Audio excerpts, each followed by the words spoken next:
Надпреварот против Арсенал ќе биде еден од оние кои што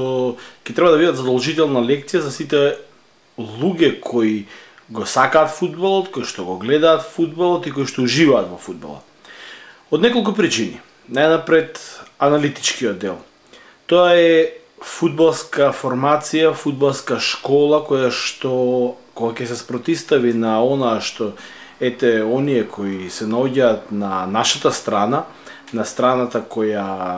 Блауграна веќе ја форсира со години наназад, е многу слична. Ако ги земете предвид и двата тренера, и Арсен Венгер и Пеп Гвардиола сега, па дури и споредбите што можете да ги направите и низ години наназад низ Блауграна, сигурно дека тоа е момент во кој ќе забележите дека и двајцата тренери сакаат да играат отворено, и двајцата тренери сакаат да играат со топка и сакаат да го имаат најголемиот број проценти од поседот на топката. Од аспект на навивачи. Две навивачки групи кои што исто така негуваат сличен порив во она што го сакаат кога ќе дојдат на фудбалскиот терен. Може би е специфично што се среќават во оваа фаза, не е, например, она финале во Париз, па да се соочат директно во финалето и да го решат победникот оваа година во купот. Едноставно, тоа се случува сега во моментов и само една екипа од овие две кои што играат еден, веќе можеби е клише да се каже модерен, туку еден фудбал кој што многу екипи останати во светот сака да го копираат.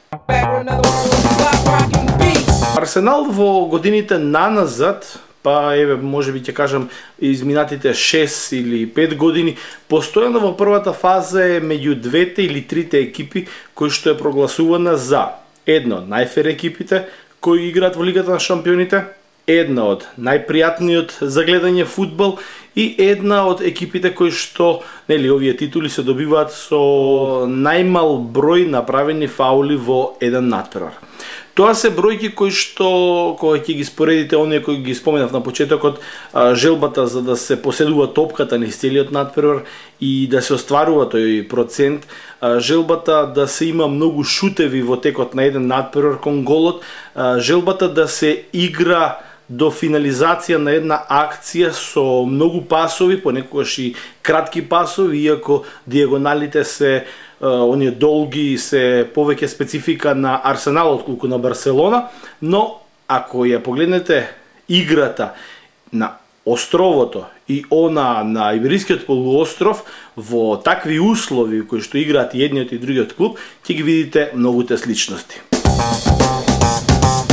Арсенал е комплетен, скоро комплетен, за разлика од минатата сезона, кога јас читајќи го еден од моите блог стори пред овој дуел минатата година во Лигата на шампионите, забележав многу работи кои што овој пат нешто недостасуваат, туку навистина се во целост. Одлично, тоа може само да биде предизвик уште поголем за играта и за екипата на Барселона, која што оваа година игра многу поубав фудбал за разлика од, еве ќе кажам, годината кога ги освои светските рекорди. Од таа причина и не се сомневам воопшто во исходот во Лондон и во Барселона, иако сметам дека Камп Ноу ќе биде завршница на една убава приказна, која што можеби не требаше да се случи сега, но завршница која што ќе направи чекор поблиску до Вембли. Пред се очекувам дека овој надпревар нема да биде како првото полувреме од минатата година, кога Барселона на некој начин беше непријатно изненадена, бидејќи лекцијата научена. Доброто е што и Венгер низ својата километража помината низ Лигата на шампионите добро ја има научено лекцијата Блауграна. Овој пат многу поуспешно и многу посилно, барем според најавите кои што може да ги читам во последните 24 часа. Внимание можеби ќе биде и моментот на последниот надпревар во Ла Лига, што Барселона го имаше како лош предизвик или лоша завршница, но добро што се случи токму сега, од проста причина што кога екипата, ако направите анализа, има ваква мобилизација и секој пат пред таква мобилизација има кикс, одлично реагира во такви околности.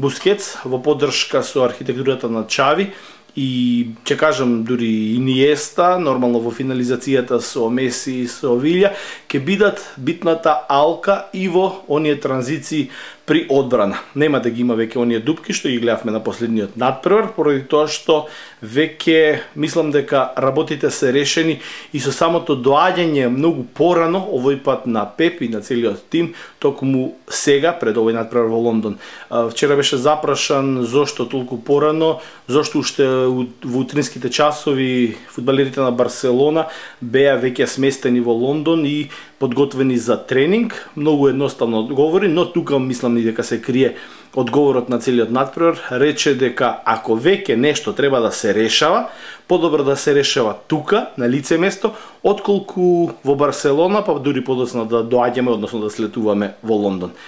Ова веќе се кажува и мислам дека време е за да уживаме во еден прекрасен надпревар, можеби еден од најубавите во оваа фаза од Лигата на шампионите.